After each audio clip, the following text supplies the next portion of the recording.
We're providing commentary to this case for the purposes of documentation, education, as well as research. Again, this is educational content for true crime. Hey guys, so I recorded this video yesterday evening and I wasn't able to drop it, so I'm dropping it today.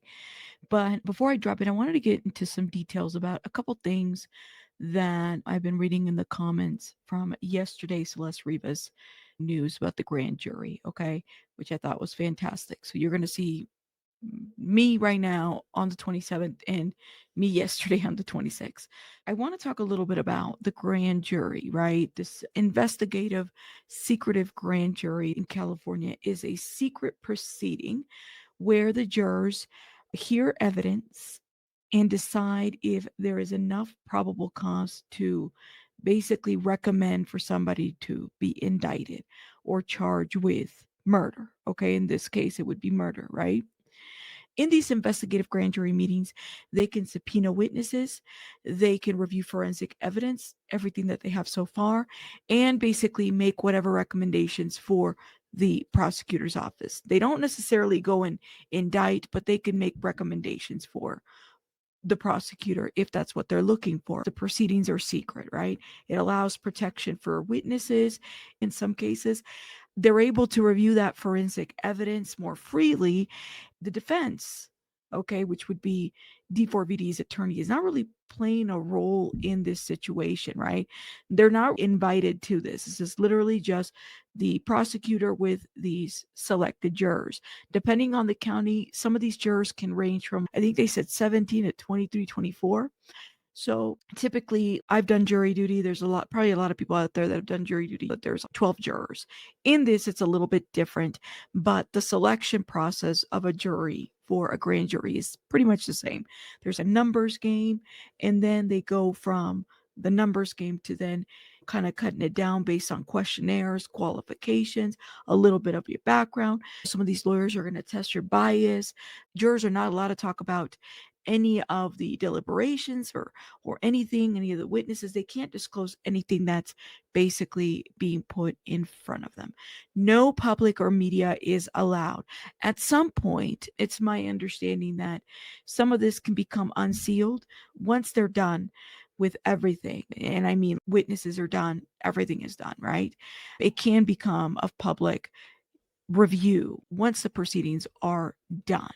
So at some point, there might be transcripts that are available to figure this out. But I think the other factor that plays into this is I'm not really sure how that works with minors in the media in California and whatnot. Now, doing this in a investigative, secretive way, it really allows people to be protected. Okay, so witnesses are protected, ongoing investigations are protected, things are protected, evidence is protected, the accused is protected, as well as those witnesses before a formal charge.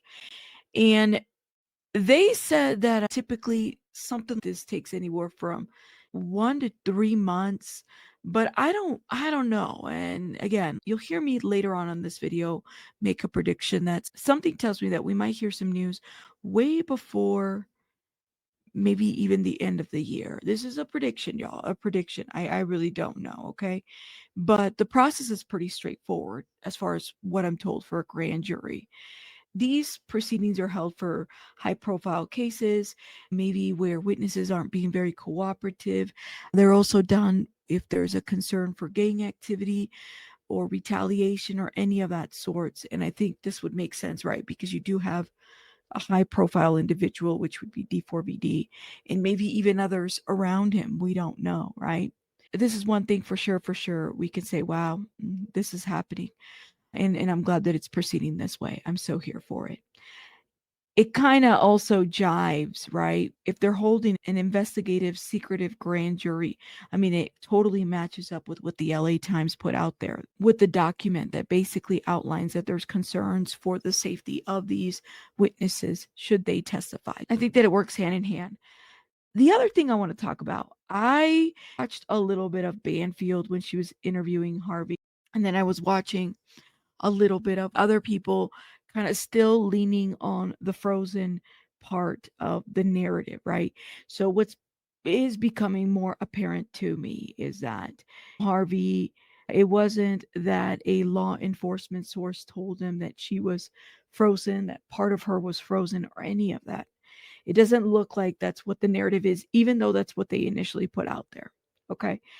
I don't think that that's what happened. Harvey and team assumed that they theorized a working theory that she was frozen. And so they kind of ran with that. But I don't think that a source from law enforcement necessarily said that she was frozen, which I think makes a difference, right? There's a difference between somebody telling you that she's frozen versus it having be your own theory. It would have been nice to have just said, guys, that was a working theory. I made that assumption based on the waterlogged situation. But I was even thinking about this further, right? And I have had people email me about their own theories, right? And somebody emailed me and said, hey, this person is saying that maybe she was mummified. I don't think so. This is just a working theory. I have no knowledge whatsoever. What if she was never actually moved out of this car? As gruesome and as horrible as this sounds, what if she was never actually moved out of this car and she was just kind of left there to the elements, right? Now, people are assuming that because it's hot weather, people dry out. Oh, no, no, no, no. You have to understand, right? So you're talking about she was in a bag, all right? We don't know whether the bag was quote unquote sealed, but she was in a bag in a dark black car in a frunk in the conditions where the compartment alone would have maybe restricted airing, would have restricted other things, other elements, that play out when somebody dies. I honestly think that what we have right here is a situation where she might have just melted, right? Given the elements of the situation. And again, this is just a theory. I don't know for a fact. And the more I think about it, there's one thing that the LAPD has said that does give credit to a little bit of what TMZ put out there about that Santa Barbara trip. We don't know what connection that Santa Barbara trip had, right, to Celeste. Did she die at the Santa Barbara trip? The other speculation was she stored somewhere in Santa Barbara? Okay, I get that. The other part to this too is maybe she was never moved out of that car. Maybe she very much passed away earlier in the year, approaching spring, and she was left in this car and just basically ignored, right? Left there and ignored. And the people that were handling her body just kind of let her be there. And she was concealed for that amount of time. That's the other thought that I had. I don't know. I don't have any facts for this, but I do wonder because of the waterlogging piece. I even thought about the frozen part further. I don't think so. I don't think that that is even the case. I truly believe that she could have been left and just left to the elements, ignored that at some point they thought about getting rid of her and then they just delayed it. Maybe that's what it was. Let me know what you guys, but again, just a thought. I don't know any of this. I'm just thinking in my mind that it's very possible that she was likely there for quite some time. Yeah. Let me know what you guys think in the comments. Now, again, like I said, I recorded a good portion of this video yesterday, so you're about to see other things that I'm speculating. Let's get into what else I'm about to talk. Hey guys, welcome back. I hope you guys are having a great Thanksgiving Eve. I hope you guys are spending it well with your families. Today, I think one of the best pieces of news broke regarding the D4VD Celeste Rivas case, right? I feel like we're getting closer to charging and moving forward and indicting David Anthony Burke, okay, and accomplices. In my opinion, I think that there's several individuals involved. I'm glad that we got a good piece of news today. But there's a couple things that I wanted to talk about, and when my reaction did not really have time to talk about. One of those things that I wanted to tell you guys is I'm gonna throw some speculation out here with this because I feel like I have a pretty good feeling about one of the witnesses in the grand jury, okay? Now I message SF Investigates. I asked them directly, I said, listen, I'm hearing that. First of all, you told me you were quiet on this case. Now I got to ask you a more direct question because I'm curious, and I'm not expecting an answer, because it is what it is, right? And I asked him, are you being sued by D4VD? Is D4VD's attorney keeping you quiet or something? And he said, absolutely not. Okay. He said that if he were to receive a CND from that attorney, he would gladly tear it up and deliver it back. He's not complying to that. A CND is not a court order. And according to him, he is not silenced. So then I asked him, I said, Steve, are you a witness for the grand jury? He says to me, I can't comment on that for legal reasons. That's what he said. I can't comment on that for legal reasons. He said, I can't comment on that. So I said, okay, well, I think that tells me everything that I need to know, right? Because he's not being silent over a CND, but he said he can't comment on that. So I'm going to base my speculation based on the way he answered that question, okay? And I think I'm in every right to speculate, but in my opinion, he might be cooperating in this situation. And if that is the case, I certainly hope that it has a positive outcome overall. It's crazy because you have people that some people like Steve, some people don't like Steve. There's all this in between and whatnot. And I will say this, and this is by experience, right? Steve has been doing this job for many years and whatnot. He's covered a lot of trending news, national cases, international cases that have come about. And sometimes people don't like that about him. Every time there's been allegations about him and whatnot, about, I think one of them, somebody brought in the chat about making minors sign NDAs. Not one NDA has been shown.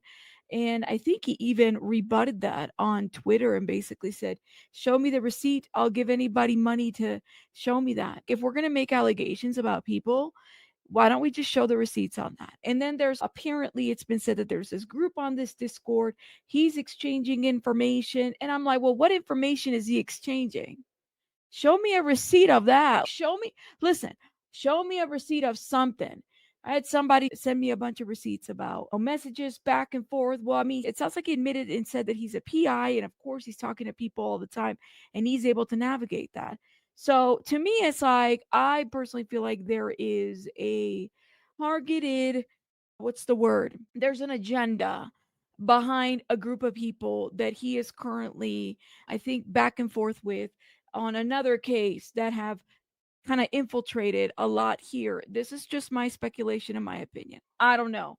And it might have to do with other cases. Now, what that in between is, I don't know. But something tells me that there's more to this targeting. I personally don't think that whatever Steve has leaked would be anything that could compromise or hinder like the situation or the case. It is not his first time working in these kinds of cases. I think that's the part that people need to recognize. If people have issues with him sharing information, then I guess that's a whole different conversation, right? You could say I have issues with this, whatever. But I have a feeling, and this is just my thought, right? Aside from whatever beefs he might have with others, I also feel like people need to understand that I think Steve is a target for various reasons, right? Number one, because he's closer to a lot of sources, some of which we probably don't know. I think somebody said that he was leaking investigatory information to some of these Discord people, and nothing in whatever messages or screenshots that have been shared has actually shown that. Like, nobody's actually shared what exactly was leaked, right? And I just find that to be very interesting. So, I mean, to each his own opinion, but I do feel like it would be easy to make Steve, SF Investigates, a target because he would be closer to sources, things, information that, could be very vital. And so, and I do have to kind of wonder, somebody asked on Reddit a couple days ago, and I think it's a fair question to ask is it possible that some of the D4VD supporters have overtaken some of the Reddits, some of these groups that want to skew and misinform, do something different, muddy the waters and whatnot. I think so. I think so. So here you have a PI. He's being cooperative and assisting in other ways. The people are going to feel some type of way. And it kind of makes me wonder if it's on that camp. I think we have to pay attention. And again, if allegations are out, put those receipts out. What's the issue? What is the issue?